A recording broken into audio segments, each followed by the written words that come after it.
What's good, YouTube? What's good, people? What's going on? How is everybody doing? I guess you guys are having a wonderful trading week, and I guess that you guys are doing the most and staying out the lane. Well, this is your boy Harlem, and I'm back with another video. Today's video gonna be a trade breakdown of a trade that I took yesterday on gold. Well, you guys know that every video that I based, like every trade breakdown video that I record, it's mainly based on you guys having to understand how we plan trades, how we look for trades, and how we execute those trades. But how we execute trades is mainly based on what? Why we execute those trades. Why we execute those trades is based on the plans. It's based on the game plan for the day that we have laid out into why we have to take those trades, right? So before we get any further with the video, and before I get started with this wonderful video, don't forget to smash the like button, subscribe to the channel, share the video, comment on the video,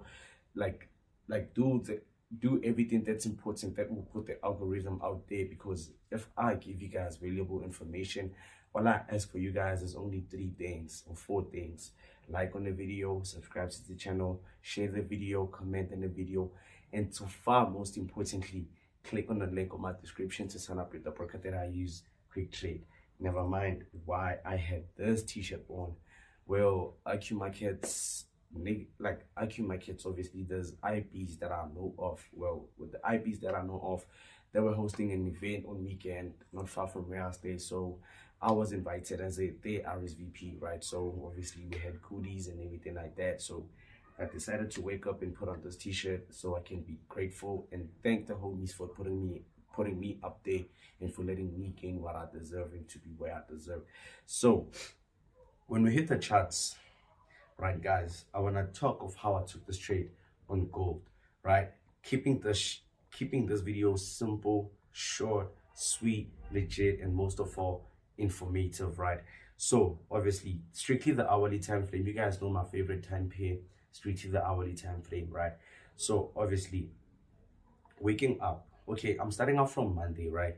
Monday we told ourselves that obviously we're looking forward for continuation to the upside, because price broke our bullish flag, price closed bullish, and also closed above some major resistance, or rather I say that all-time high resistance, right? So on Monday we saw what? A push to the upside, with price creating an all-time high, right? Where did it create an all-time high? 2144.84. That was our new all-time high on gold. So from price creating this all-time high, price started doing what? Price started pulling back, or rather would I say moving to the downside. Whether it, like, people, from price creating an all-time high, price started moving to the downside. So obviously once price started moving to the downside, I saw this massive move to the downside on our Asian and London session, right? Boom, price moving to the downside and having this exhaustion. So from price, now when you now look at this technically, you can see that this move to the downside, price created that low and price created this higher, this lower high. So from a lower low and lower high, all I waited for was for price to do what? To continue moving to the downside. Once we violate our lower low, looking for a new lower low, right? So that was it on Monday, right? So on Tuesday, when I woke up on Tuesday, I saw now, okay, price has created what? A lower low, right? And a lower high. What's next that I'll be looking for? Because I can now see that on Monday we had a lower low, lower high direction, or what I say, structure, right? Tuesday we're still having a lower low, lower high structure. Obviously having something like this, then I now did what? I now used previous zones, or previous price action to confirm what might be happening today, which was Tuesday, right? So I saw that, okay, prices created this type of like support, right? Before it pushed to the upside, price created this type of support. So obviously from creating the support zone, I can clearly see that, okay, price broke below that support, creating a lower low, coming back for a retest, creating a lower high, right? Then I now started looking at this in this way, that okay, my direction is clean, that price is creating lower lows and lower highs. breaking below some previous zone, right, creating a new lower low, pulling back for a retest, giving us a lower high. So from price giving us this lower high, all that I now started looking forward was to what is going to happen next, because I can clearly see that, okay, price broke below some certain zone, price came back for a retest, right? So obviously from price having a break and retest, the only thing that you now need to look for is for depletion, obviously bullish depletion, because we're in a downtrend, right? We look for bullish depletion and bear momentum. Obviously bullish depletion. What is bullish depletion? Weakness in the bullish momentum that you have at the current time. What is bullish? What is bear direction? What is bear momentum? Bear momentum is basically you having candlesticks that are confirming to you that price is continuing moving to the downside, which is giving us momentum, right? So obviously now I know that, okay, price had a breakout and a retest. What's next that I'll be looking for? Right, so we're now talking what technicals and candlesticks. We're now talking candlesticks because we did our technical side. Now we're focusing on candlesticks, right? And what and zone and trading time and trading sessions, right? So our Asian session was a break and retest of the zone. Now heading to our London session, right? Somewhere right there. That's where I'm basically starting to trade this time, right? 10 p.m., 10 a.m. I now saw that, okay, my London session candlestick had a bullish open, which broke above our zone and broke the retest that we had. So obviously from breaking above the zone and breaking above the intraday highs, that price created was basically our retest, right? Our break and retest, right? So once price violated the zone and price traded above, right? Traded above. The two things that I was waiting for is if it happens that this candlestick closes above this very same zone, and then we're going to take buys based on the momentum that we had from the previous zone, support zone that led pricing being bullish, right? Or if price rejects this very same zone and closes below, then I'll need to wait for what? For momentum on our coming candlestick, because this is our 10 a.m. candlestick. Then it clearly means I need to wait for what? For my 11 a.m. candlestick. So the candlestick after our London session candlestick will confirm whether are we going to buy or going to sell, right? So 10 a.m. price rejected, right? We had this bullish open and price closed.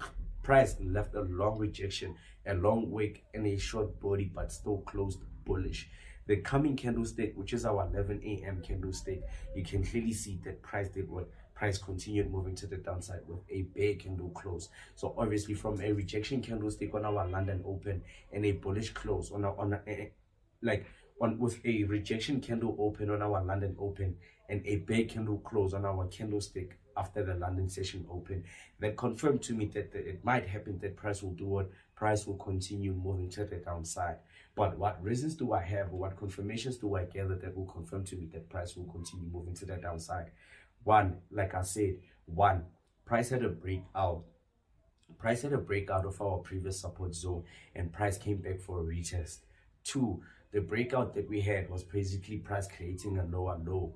And the other thing, and the retest that we had was basically price creating a lower high, right? And then the third thing is you can clearly see that our London session candlestick opened bullish but left a rejection, meaning it took the highs out, it took those highs out, or those candlesticks out, and still closed bullish but left a rejection and closed below the very same support.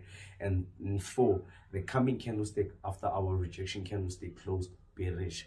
Now I have 4 confluences into why I have to be bearish on gold, right? So that's when I took a trade right after the candlestick closed. The minute the candlestick closed, the minute our bear candlestick closed, that's when I took a trade, right? We took a clean 5 pip. You guys know that I go for 5 pip target. I go for a 5 pip loss, right? Somewhere right here, yeah, it was somewhere right there, and we went for a 16 pip TP target. Based on what I will show you guys what I based this zone on, because I clearly see that, okay, we once had this traffic, right? Obviously with seeing this rejection, with seeing this price action from the previous zone, I now told myself that if it happens that price rejects on this very same zone, I'm now looking to take my TP because there's nothing else that I'd be looking for. I'm not looking for price to now move boom, boom, boom, boom, boom to the downside. Nah, we're taking our risk reward, which is a 1-to-1, 1-to-2, and 1-to-3. In this instance, we went for 1-to-3, and that was it. Do you guys understand me? So before I end the video, guys, and before we continue, before we get with the conclusion of this video, I need you guys to understand that in trading, it's not about you having to be good in executing, or you having to be great in making big profits and small losses, right? It's mainly about you having to plan your trades and trade your plans. And within the process of you having to plan your trades and trading your plans, there's something that happens in between and you having to plan your trades and trading your plans, which is you having to execute what you have planned for the day, or stepping away if price is not doing what you planned for the day. But many traders still fail there. But this video will help you guys, and this video will be educational and informative for you guys, because if I can use my experiences to share what you guys need to know, or make you guys learn what you need to know, then the only thing that will be stopping you from reaching the greater you, it's the mindset. Because you have the skill, you have the discipline, you have the patience, you have the consistency, you have the confidence. What's stopping you from that? It's the mindset. But I don't wanna rant on you guys, and I don't